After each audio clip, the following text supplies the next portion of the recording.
Hello everyone. So today we are going to learn how to write article. That means article writing, which is a very important topic in your writing skill. And this topic was relevant for ninth for both UP and CBSE board, 10 CBSE and 11th class for both UP and CBSE board, because in UP board ninth and 11th class this topic has been added in this year.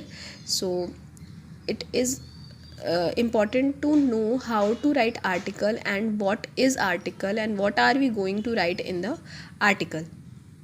So article writing is a kind of short essay in which you put down your thoughts about the given topic. So in article writing there is a set pattern. In that set manner you have to write down your own thoughts on the given topic. That's the article is published in a magazine or in newspapers, and we have gone through with many articles. And how to write article in exam, this is today we are going to learn. So first of all, what we have to do is to write title or heading of article.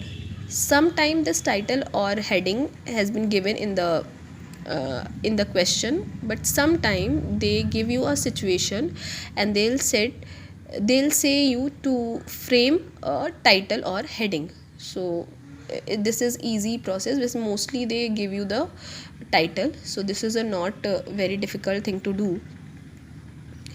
After than that, here's I have written by and dash. What does that mean? By and the given name. You don't have to write your own real name, but the name given in the question. So in CBSE board specifically, they give you your name to write in the article or in letter writing or anything. You don't have to write your name. In the case of UP board, you have to write it down XYZ. That's it. Do not write your name here, but you have to do this step. Write down by with this dash, by and the name, the given name or XYZ. Don't write your real name. After than that, the article is divided into 3 part. तो 3 part में हमारा article होता है. The first part is introduction. So that means whatever topic is given to you, you have to write the introductory idea about that topic. So introduction में हमें लिखना क्या होता है, that is very important. Suppose you have given a topic like Swachh Bharat अभियान. So in the beginning you do not need to write that Swachh Bharat Abhiyan is a very wonderful step or it is a very successful mission. ये गलत हो जाएगा, इसको नहीं लिखना होता है, बिकॉज आप पहले ही नहीं बता सकते कि स्वच्छ भारत अभियान एक सक्सेसफुल मिशन है. इंट्रोडक्टरी डिटेल्स में हमें ये बताना होता है कि वो है क्या, जैसे कब लॉन्च हुआ, किसने लॉन्च किया, ये सारी चीज़ें जो डिटेल होती हैं ये हमें उसमें लिखनी होगी. सपोज़ अगर हम ग्लोबल वार्मिंग की अगर बात करें कि अगर उस पर आर्टिकल लिखना है, तो हम ग्लोबल वार्मिंग एक प्रॉब्लम है यहीं से स्टार्ट नहीं करेंगे. हम ये बताएंगे कि ग्लोबल वार्मिंग है क्या, लाइक वो प्रॉब्लम क्यों है ये बाद में आएगा, वो है क्या, क्या हो रहा है, ग्लोबल वार्मिंग अगर होगा तो क्या होगा. That means you have to write down whatever you know about that topic on the introductory basis. जैसे कि जितनी भी डिटेल्स आपको, छोटी छोटी डिटेल्स आपको पता है, इंट्रोडक्टरी जो डिटेल्स होती हैं सिर्फ उनको लिखना होता है. और ये हमारा फर्स्ट पैराग्राफ होता है. सेकेंड पैराग्राफ जो आता है वो होता है मेन बॉडी का. अब जो मेन बॉडी है ये सबसे इम्पॉर्टेंट पार्ट होता है, बिकॉज इसी के बेसिस पर देखा जाता है कि हमारा आर्टिकल कितना ज़्यादा अच्छा लिखा गया है. ये 2 से 3 पैराग्राफ का होगा. दैट मीन्स कि जो सेकेंड पैराग्राफ होगा या जो थर्ड पैराग्राफ होगा वो हमारा मेन बॉडी में ही आएगा. ज़रूरी नहीं है कि हम 4 ही पैराग्राफ लिखें. जैसे अगर बड़ा टॉपिक है, कोई ऐसा टॉपिक है जिसमें आपको ज़्यादा नॉलेज है, तो आप उसमें ऐड कर सकते हो 1-2 पैराग्राफ और, या छोटे छोटे पैराग्राफ बना के आपने 3 पैराग्राफ्स लिख दिए. So you can do it on your own according to your own understanding of the topic. और इसमें लिखना क्या होता है, that is a very important point, कि मेन बॉडी में हमें क्या लिखना होता है. So suppose any topic has been given to you, you have introduced the topic in the introductory passage. Now you have to tell more about the detailing. So in the case of detailing you need to tell the cause and effects, यानी कि उसके कारण और उसका प्रभाव क्या है. जो भी टॉपिक है उसका कारण है या प्रभाव है, अगर इस तरीके का टॉपिक है तो वो लिखा जाएगा। अगर उसके एडवांटेज या डिसएडवांटेज है, यानी उसका कोई लाभ या हानि है, तो हमें वो लिखना होगा। जैसे सपोज़ अगर स्वच्छ भारत अभियान की बात करें तो उसके हम एडवांटेजेस लिखेंगे उसका, क्योंकि ये एक ऐसा मिशन है जिसका कोई, हम ये नहीं कह सकते कि कोई डिसएडवांटेज है। अगर होगा भी तो हम उसको फेवर नहीं करेंगे, we need to favour advantage.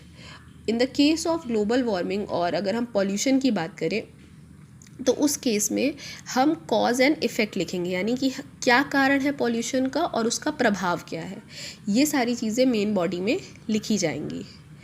Third paragraph जो आता है वो होता है हमारा रेमीडियल आइडियाज़, यानी कि रेमीडियल आइडियाज़ का मतलब क्या है कि आपके हिसाब से जो भी चीज़ है उसमें आपका सुझाव क्या है।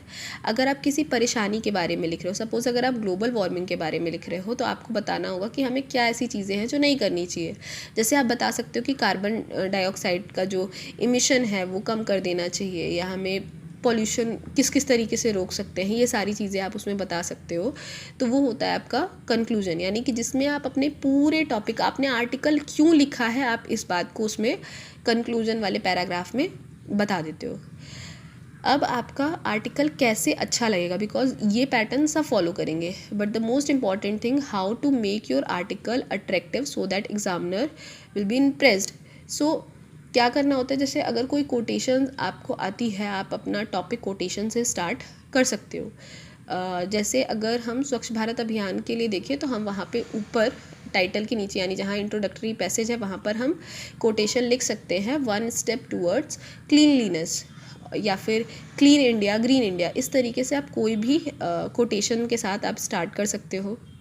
और next most important thing is कि आपको इसको एक सीक्वेंस में लिखना होगा, यानी कि जो पैराग्राफ होगा वो किस तरीके से फॉर्म होगा, अभी मैं एग्जांपल में दिखाऊंगी। सेकेंड थिंग, इसमें बॉक्स बनाना होता है, यानी जब हम आर्टिकल अपना लिख लेते हैं तो हमें पेंसिल से उसके चारों तरफ बॉक्स बना देना होता है।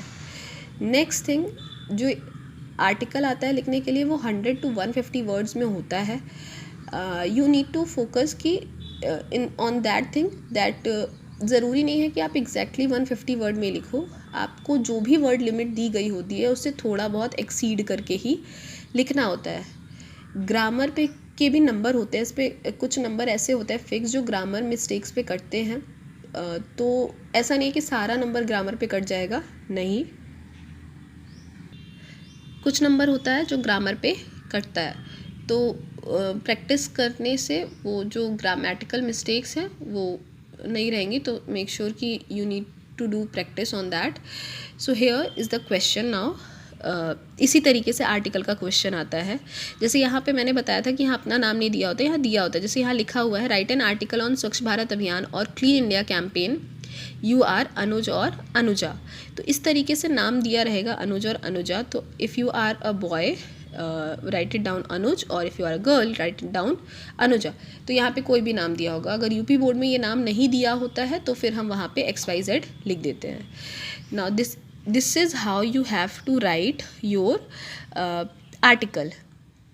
जैसे यहाँ पे पहले तो मैंने बताया था जैसे कि पेंसिल से बॉक्स बना देना होता है, तो ये काम हम लास्ट में करते हैं। पेंसिल पूरा लिखने के बाद आप इस तरीके से एकदम एक सीक्वेंस में आपको लिखना होता है, और उसके बाद से आप लाइन छोड़ के, मतलब उतना स्पेस छोड़ के आप पेंसिल से लाइन को ड्रॉ कर देते हैं।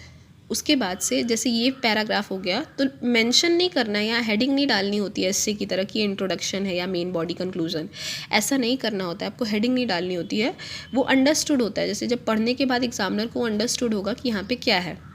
सो इस तरीके से ये जैसे इंट्रोडक्टरी पैराग्राफ है, इसमें मैंने लिखा है कि कब लॉन्च हुआ था, कहाँ लॉन्च हुआ, ये क्या पर्पस था इसको लॉन्च करने का, ये सारी चीज़ें। उसके बाद से इसमें इन दोनों ही पैराग्राफ्स में जो मेन बॉडी का पैराग्राफ है इसमें थोड़ी सी डिटेलिंग ऐड करके, थोड़ा सा रिकॉर्ड ऐड करके हमने बता दिया कि क्या क्या इसके फ़ायदे हैं। तो मेक श्योर कि pause the video and read the whole article and try to write it down in your own fair copy, and then here's the conclusion। तो कंक्लूजन में हमने क्या बता दिया कि बहुत सारे ऐसे लोग हैं जो इसको फॉलो नहीं कर रहे हैं और बहुत ज़रूरत है इसको फॉलो करने की, या इसके क्या फ़ायदे हैं। आप इसको और भी बड़ा करके लिख सकते हो, it is just an example. And last में यहाँ पे थैंक यू। अब जिस तरीके से, अब जैसे ये कंप्लीट नहीं था तो यहाँ मैंने बॉक्स को बंद नहीं किया और ना ही यहाँ पे बॉक्स को बंद किया है। ये इस तरीके से लिखने के बाद पूरा बॉक्स जो है उसके बाद से बंद होगा। लास्ट में आपको अपना नाम नहीं लिखना है क्योंकि आप पहले ही अपना नाम लिख चुके हो। तो this is how we write an article.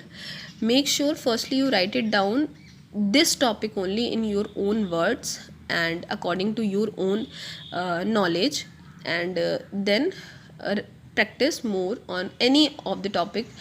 किसी भी टॉपिक पे आप आर्टिकल लिख सकते हो, तो आप इस तरीके से लिखो, क्योंकि राइटिंग सेक्शन एक बहुत ही ज़्यादा इम्पॉर्टेंट सेक्शन है इंग्लिश में, and that is why I am completing this section firstly so that you get more time to practice on it.